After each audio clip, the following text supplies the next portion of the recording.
Bien, buenos días a todos. Parece ser que hay restricciones de tiempo, de manera que, si me lo permiten, voy a empezar por el final y terminaré por el principio. Para ser coherente conmigo mismo tendría que sentarme y darle las gracias. Lo que les tengo que decir se puede resumir en dos postulados. Primero, la economía española ha iniciado ya su recuperación en este momento que estamos atravesando el ecuador del año 2013. La cuestión ya no es cuándo se va a recuperar la economía española, sino cuánto se va a recuperar. Cuánto va a crecer la economía española en lo que resta de 2012 y, sobre todo, en el año 2014 y 2015. Segundo postulado, el vigor de la recuperación y expansión de nuestra economía en los próximos años, el ritmo de crecimiento de la economía española en lo que resta de 2013, 2014, 2015, dependerá de manera decisiva de lo que haga el Gobierno en los próximos 6 u 8 meses. Hemos vivido una crisis tan dura, en la que tantos han padecido tanto que los buenos pronósticos, aunque solo sean buenos pronósticos, merecen ser repetidos. Repito, por tanto, este pronóstico dicho de otra manera. Los datos de empleo, de paro, de actividad económica de la economía española en los meses venideros van a ser mucho mejores de lo que hoy se espera por el consenso donde se dirimen las expectativas económicas.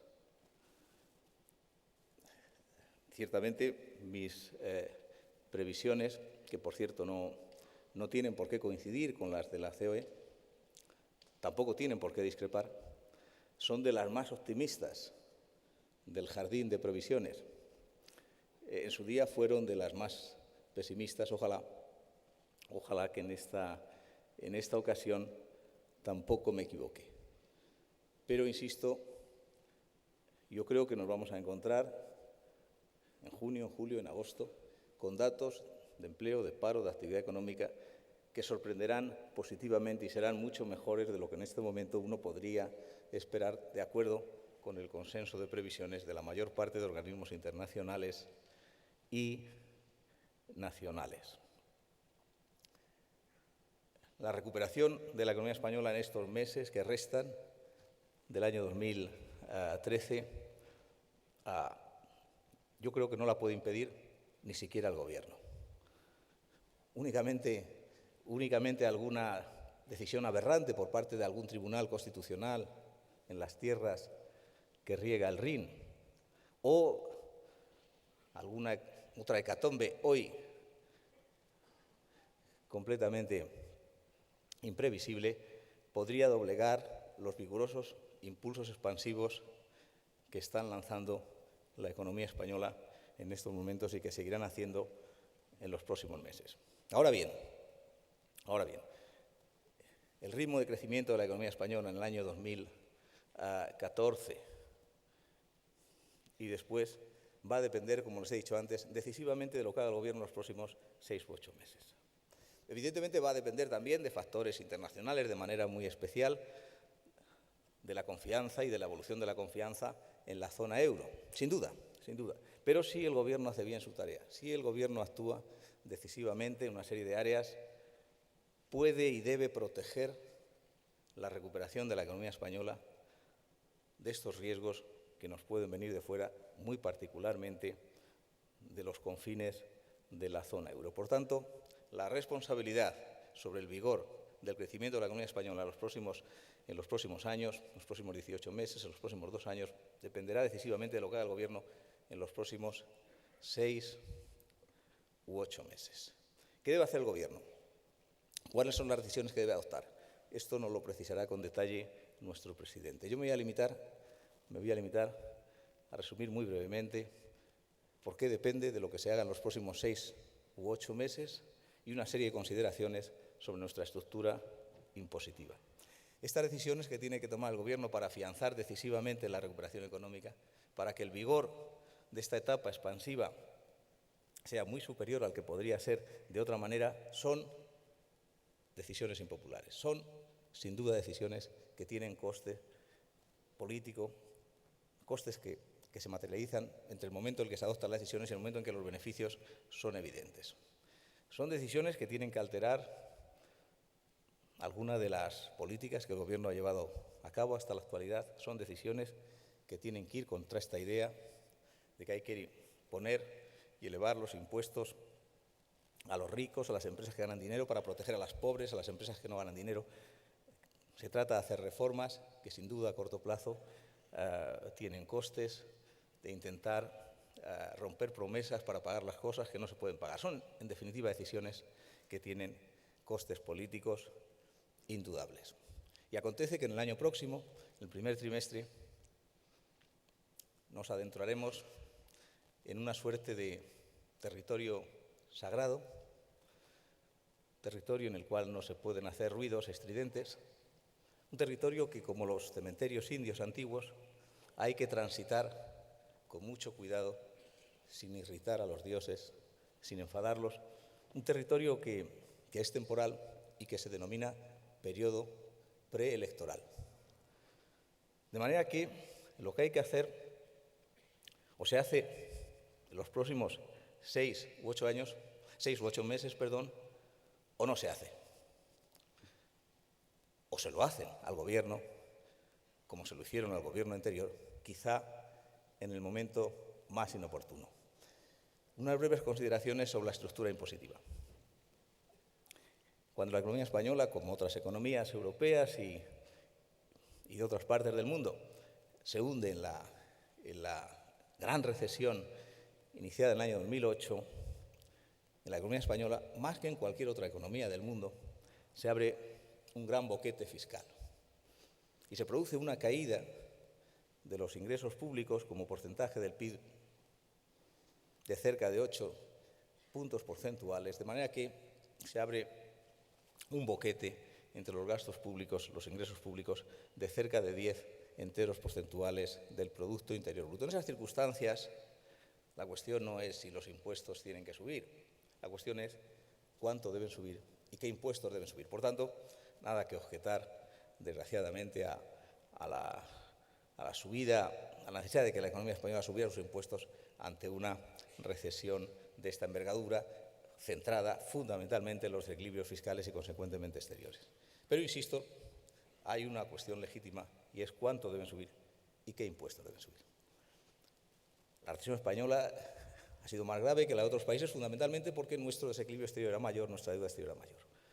Y, por tanto, es una recesión de la que inevitablemente había que salir hundiendo el gasto porque no lo podíamos pagar, el nivel de gasto de la economía española no se podía pagar, se pagaba con deuda exterior, esa deuda nos la estaban retirando y la única posibilidad de salir de la recesión era inevitablemente hundir los niveles de gastos y potenciar todo lo posible el ahorro interno a fin de necesitar lo menos posible los recursos exteriores para financiar nuestro nivel de actividad.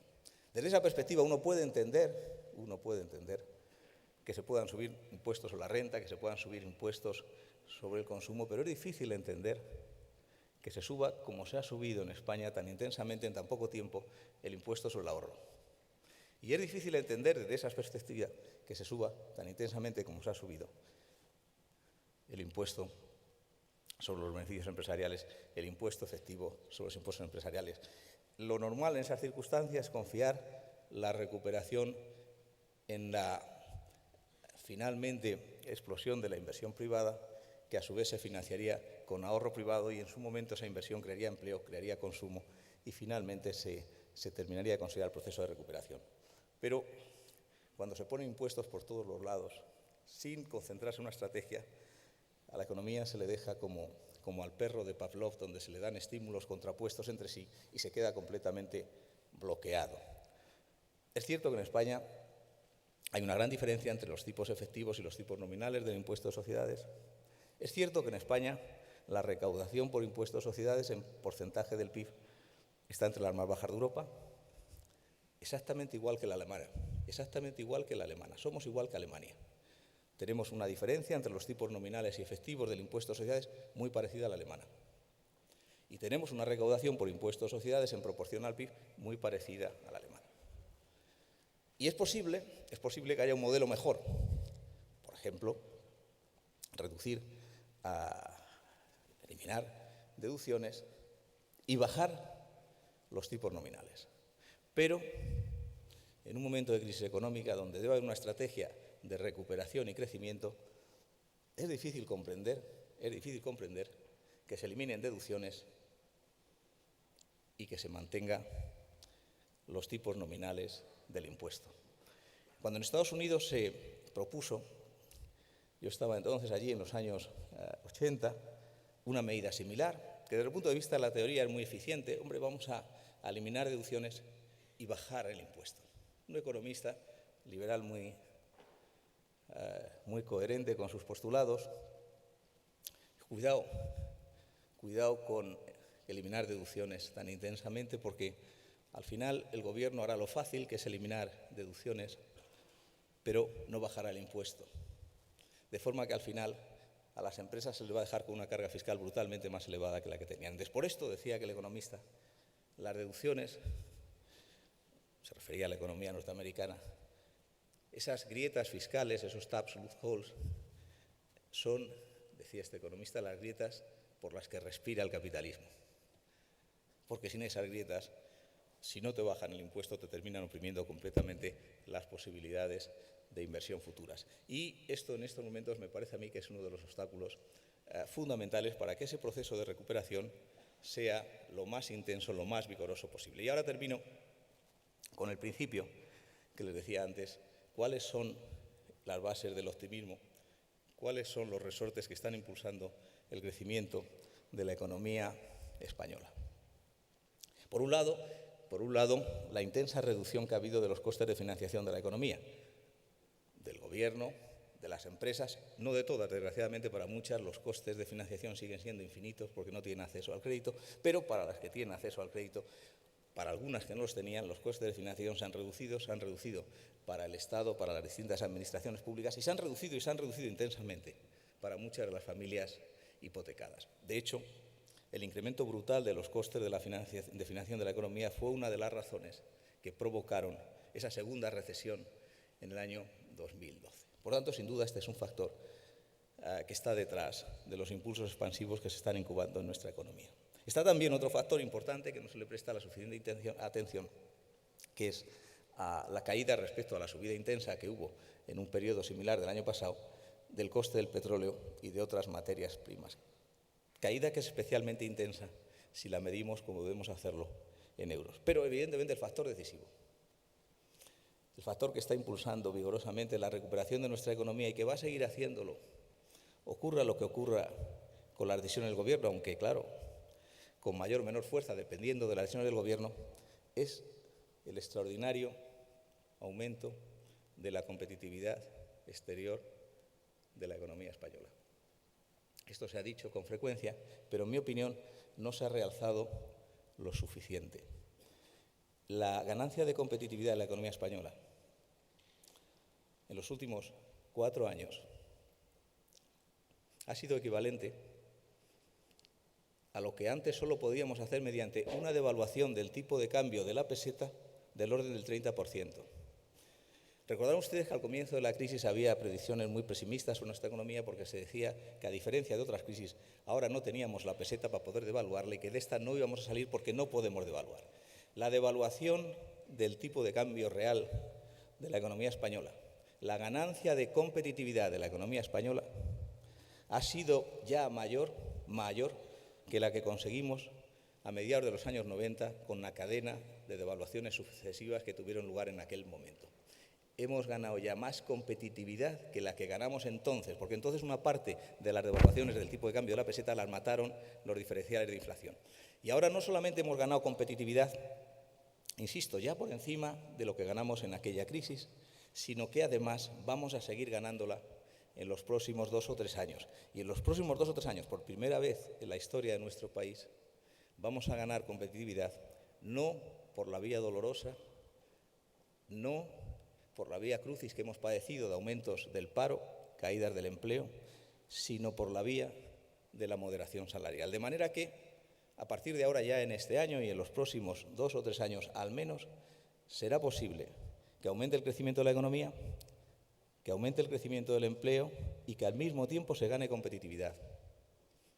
Esto no había ocurrido nunca en España, nunca habíamos tenido que hacer una devaluación interna, una devaluación sin tocar el tipo de cambio, y nunca, consiguientemente, habíamos tenido en España un superávit comercial como el que registramos en marzo, y va a ser aún más intenso en abril. Nunca. Hay quien dice que en el año 61, después del plan de estabilización, hubo un mes donde se consiguió superávit comercial, pero fue un error y pasó rápidamente. Ahora tenemos por primera vez en nuestra historia un superávit de balanza comercial, sin turismo, un superávit de balanza comercial. Vamos a tener un superávit de balanza por cuenta corriente. Hemos registrado un superávit histórico con Francia como no hemos tenido nunca. Tenemos el menor déficit con Alemania. Los datos de comercio exterior son espectaculares. Igualmente espectacular es la ganancia de la cuota de mercado de las empresas españolas en el mercado interior, y esto con frecuencia se pierde de vista.